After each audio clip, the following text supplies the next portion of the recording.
Olá, seja bem-vindo para mais um devocional do Ministério Integre. Eu sou o Dilean e estou conversando com vocês sobre esse livro aqui, ó, Deuses Falsos do Timothy Keller, um livro muito show de bola que vale a pena aí você adquirir se você quer acompanhar conosco. Nós estamos nesse momento no capítulo 3. O título do capítulo é O Dinheiro Muda Tudo. E esse não é o primeiro dos nossos devocionais, é claro, já estamos no capítulo 3. Então, o que eu recomendo caso você tenha chegado agora aqui de paraquedas, caiu nesse vídeo?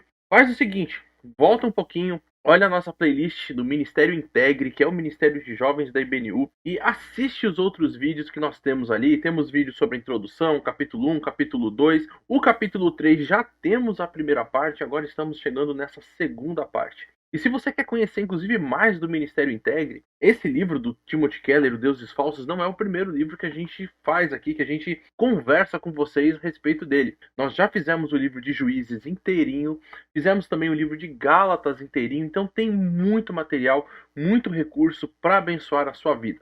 Falando especificamente sobre esse capítulo 3, a parte 2, onde fala sobre o dinheiro muda tudo, falamos no primeiro momento, na parte 1 do capítulo 3, o fato de pessoas que realmente mudam quando recebem alguma coisa, quando têm algum dinheiro, mudam totalmente a sua forma de viver e muda a sua forma de agir. E vimos, por exemplo, a história de Zaqueu, que vamos continuar falando sobre ele nesse capítulo. E vimos que na história de Zaqueu, ele começa por causa da questão do dinheiro, a machucar, a realmente menosprezar outras pessoas, a pisar, como nós falamos o nosso português aqui, pisar sobre as pessoas, negando a elas direitos, enfim, tendo várias questões bastante complicadas na vida dele. E tudo isso por quê? Por causa dessa ganância. E hoje vamos terminar essa história de Zaqueu, né? Vamos continuar falando um pouquinho mais sobre ele e vamos pensar um pouquinho sobre como a Bíblia nos ajuda ou nos ensina a viver a respeito dessa situação do dinheiro e principalmente dessas pessoas que colocam o dinheiro como literalmente um ídolo na vida delas.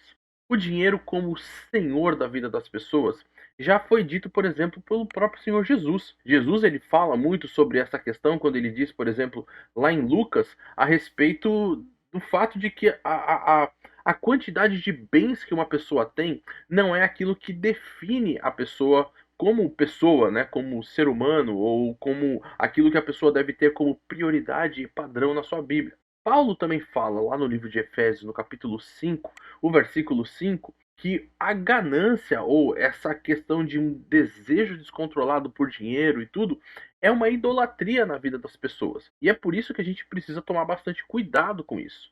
Voltando para o ensino de Jesus, a ideia é de que ninguém pode ser definido pelas posses que essa pessoa tem, mas sim definido por outros valores. A gente não vai trabalhar sobre essa questão das definições, mas vamos trabalhar sobre o problema que isso gera na vida das pessoas. Pessoas que começam literalmente a se definir pelo dinheiro. Nos ensinos de Jesus, nós vamos perceber que a ganância, ela tem um papel bastante interessante e predominante. Jesus vai falar que quem vive em relação a essa função do dinheiro, vivendo em prol dele, no sentido de coloca o dinheiro como seu ídolo, como prioridade da sua vida, faz três coisas em relação ao dinheiro ser o ídolo do seu coração. Em primeiro lugar, essa pessoa ama o dinheiro. Geralmente, são pessoas que inclusive ficam até sonhando com forma, por exemplo, de ganhar mais dinheiro. Elas não estão lidando até mesmo com a sua realidade. Elas às vezes não estão se planejando sobre a sua vida e principalmente em como ajudar e ser bênção na vida de outras pessoas. O único problema, a única coisa que está na cabeça dessas pessoas é como eu faço para ter mais? Como eu faço para ganhar mais? E aí começa uma situação muito complicada. Por quê? Porque o projeto de vida dessas pessoas se torna esse, literalmente, de ter mais. Isso porque essas pessoas confiam de uma forma muito exagerada no dinheiro. Elas sentem que a partir dessa realidade de ter o dinheiro, de ter muito dinheiro, talvez, elas se sentem seguros, elas sentem que elas têm o controle da vida. Mas Jesus vai nos mostrar que é bem o contrário. O inverso é exatamente você se tornar escravo do dinheiro. E é por isso que essas pessoas, em terceiro, em primeiro amam, em segundo confia, e em terceiro elas acabam obedecendo ao dinheiro. O dinheiro se torna literalmente um senhor da vida delas, onde elas passam a viver de acordo com essa realidade do dinheiro. Elas vivem só para obedecer aquilo que o dinheiro proporciona. Ou seja, eu vivo para amar o dinheiro, ganhar mais dinheiro, só penso no dinheiro, vivo, inclusive, estou disposto a pisar em relação a outras pessoas, a machucar pessoas, a não considerar o meu próximo, e eu sigo as regras daquilo que vai fazer com que eu tenha mais dinheiro. Ou seja, não vou seguir a vontade de Deus, eu vou seguir aquilo que eu entendo que vai fazer com que eu ganhe mais. Então ela se torna literalmente obediente e escrava ao dinheiro. E é impressionante como pessoas literalmente se entregam a esse tipo de percepção, né, a esse tipo de escravidão, e às vezes elas nem percebem. Ela acha que, na verdade, elas estão seguindo um curso natural da vida. Afinal, trabalhar e ter o seu dinheiro é o curso natural. Isso é verdade. Nós temos que trabalhar. Paulo, inclusive, vai falar: olha, aquele que não trabalha tem realidades que estão bastante complicadas na sua vida. Mas a questão não é você trabalhar e ter o seu dinheiro. A questão é literalmente como você coloca foco em relação a isso. Em Lucas capítulo 12, quando Jesus está falando sobre essa questão do dinheiro, de você inclusive não ser definido pelo dinheiro, ele coloca uma advertência bem forte. Ele diz assim: ó, cuidado, não se entreguem à ganância ou à cobiça, depende aí, às vezes, da tradução. E é nisso que a história de Zaqueu, mais uma vez, se torna uma história bastante interessante ou bastante importante para a gente analisar essa realidade. A grande questão é a seguinte: se eu tenho esse problema em relação ao dinheiro, se o dinheiro, na verdade, é aquilo que eu trabalho para conquistar e eu quero ter mais, inclusive, e isso não é necessariamente errado, será que não tem saída para minha vida? Será que a questão é que eu vou literalmente me entregar a essa realidade? Eu vou ser escravo disso? O dinheiro vai dominar a minha vida e não tem outra percepção? A história de Zaqueu nos mostra que há sim solução para toda essa realidade. Zaqueu era um homem baixo, nós já vimos isso na semana passada, e a multidão estava impedindo que ele visse Jesus. Por isso, então, ele sobe num esforço bastante grande para subir naquela árvore, e o texto vai dizer que é uma figueira brava. A figueira é uma árvore grande, né? Uma árvore que pode chegar aí até a 9 metros de altura, uma coisa grande, até tem figueiras até maiores. E o que, que você tem? Ele fazendo todo esse esforço porque ele queria encontrar Jesus, ele queria ver Jesus. E no meio de uma grande multidão que depois vira para uns para os outros, né, dizem: olha, Jesus foi comer na casa daquele pecador, né? Ou seja, no meio dessa multidão de pessoas que são tão virtuosas, Zaqueu é esse cara que vai fazer esse esforço para chegar e ver Jesus. E o texto então vai mostrar que Jesus, no meio dessa multidão, olha para Zaqueu e diz: Zaqueu, desce depressa aí, porque hoje eu vou lá na tua casa, eu vou comer com você. Essa história é tão importante porque ela vai mostrar que Zaqueu, ele se despiu, vamos dizer assim, todo o orgulho, de todo o seu prestígio, de falar assim: não, na verdade é esse homem que deveria vir me procurar porque eu sou alguém importante. E ele fez esforço para poder ver Jesus. Ele queria realmente encontrar Jesus, queria ver Jesus, queria ter algum tipo de contato com Jesus. E quando então ele se afasta, vamos dizer assim, de todo esse orgulho, de todo esse egoísmo, de toda essa realidade que está cercando a sua vida, e ele consegue então ter um encontro com Jesus, algo novo acontece. Por quê? Porque esse cara que era inclusive um judeu, era alguém que vivia debaixo dessa lei pesada dos fariseus, ele percebe que a salvação entra pela graça. Porque no farfalhar dos ovos aí, nas conversas todas que nós estamos tendo sobre Jesus, o que vai acontecer é o quê? Jesus mesmo vai dizer para ele: olha, hoje a salvação entrou na tua casa. Mas quando isso acontece? Quando Jesus diz essa frase? E aí é que nós vemos essa graça alcançando o coração de Zaqueu. Quando ele está nessa situação toda, e Jesus então diz que vai comer na sua casa, vai estar na casa dele, a vida de Zaqueu é impactada pelas palavras de Jesus, pela vida de Jesus. E você vai perceber que Zaqueu, então, o texto vai dizer que ele diz que ele vai dar 50%, metade dos seus bens, para os pobres, e vai devolver 4 vezes para qualquer pessoa que ele havia prejudicado, qualquer pessoa que ele havia feito mal.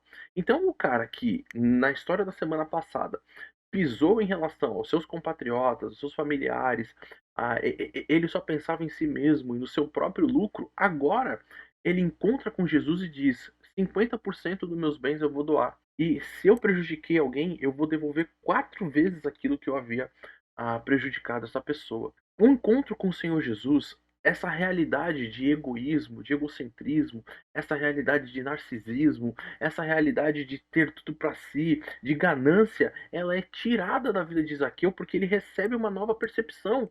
A salvação é pela graça. Esse grande homem que veio aqui veio se encontrar comigo, esse pecador.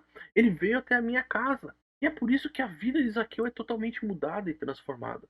A atenção de Zaqueu mudou. Se a atenção dele era só para si mesmo, agora a atenção virou para as outras pessoas. Ele está disposto a dar dos seus bens para os pobres e a recompensar ou devolver com juros aqueles que ele havia feito mal. A resposta de Zaqueu é que leva Jesus a dizer: olha, hoje a salvação entrou nessa casa. Hoje alguém teve uma percepção diferente daquilo que é o natural da vida.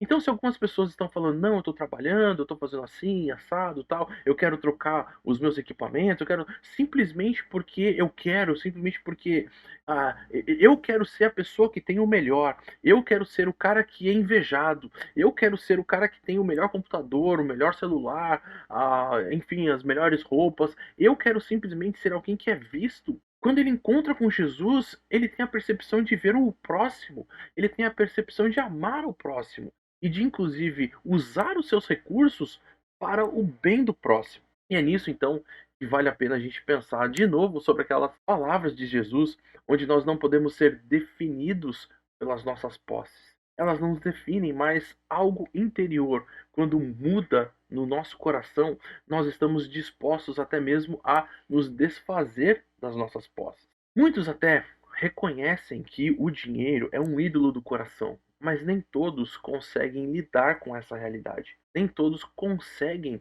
abrir mão disso e encontrar em Jesus a solução para os seus problemas. Encontrar em Jesus a resposta definitiva para toda essa realidade muito dura e cruel que o dinheiro vai trazer para essa pessoa que se entrega a uma idolatria do dinheiro.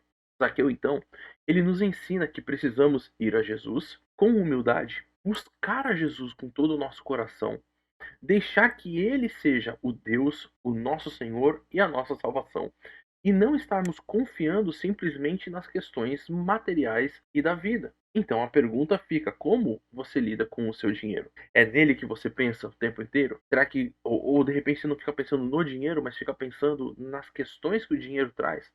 Será que você simplesmente fica consumido no seu dia a dia por aquilo que você deseja, por aquilo que você quer? E nem sempre necessariamente é porque você necessita realmente daquilo, é simplesmente porque há algo que é melhor daquilo que você tem e você quer ter o melhor, talvez até mesmo só para aparecer para os seus amigos ou para as pessoas que te cercam. Será que você tem lidado com a questão de como adquirir os bens ou como viver a sua vida de uma forma honesta? Ou será que você, dentro do seu coração, você até sabe que você é capaz sim de pisar outras pessoas, de machucar pessoas, de quebrar relacionamentos? Você não se importa com a forma que você vai usar, mas o que é importante é status social, ganhar dinheiro, ter um nome em relação às outras pessoas, ser lembrado por elas, por alguém que tinha ou que possuía grandes coisas. Eu gosto da história de Abraão, nós falamos ela no capítulo 1. E é interessante que quando Deus chama Abraão, lá em Gênesis capítulo 12, ele diz: entre as coisas eu vou te fazer grande, tal, tal, tal, eu vou fazer o seu nome grande. Então a gente percebe que essa relação com Deus nos torna pessoas que são grandes. Nós vemos, por exemplo, João, aquele homem que se vestia ali de pelo de camelo, comia mel silvestre, andava pelo deserto, mas Jesus falou: ele foi grande. Você define, talvez não somente você, mas até mesmo os seus relacionamentos e as pessoas que andam com você por aquilo que elas têm, como você lida com o dinheiro. Será que o ter dinheiro e ter alguma possibilidade de lucro é a grande questão que está na sua cabeça quando você vai se relacionar, quando você vai conhecer alguém? Bom, eu conheci essa pessoa, ela não tem muito o que me oferecer, então também não vou dar muito bola para ela. Será que essa é a grande questão? Ou não, essa pessoa ela pode me alcançar aquele emprego, aquele tipo de trabalho, aquele tipo de lugar, então eu vou fazer de tudo. No dia seguinte eu já estou mandando mensagem para ela. Como você lida com isso? Querido, deixe a salvação de Jesus resgatar o teu coração dessa idolatria tão cruel que é a idolatria do dinheiro. Deixe a salvação de Jesus entrar em você tirar todo esse egoísmo, todo o narcisismo, toda essa vida centrada em si mesmo e permitir que você olhe para o próximo e ame o próximo. Deus te abençoe.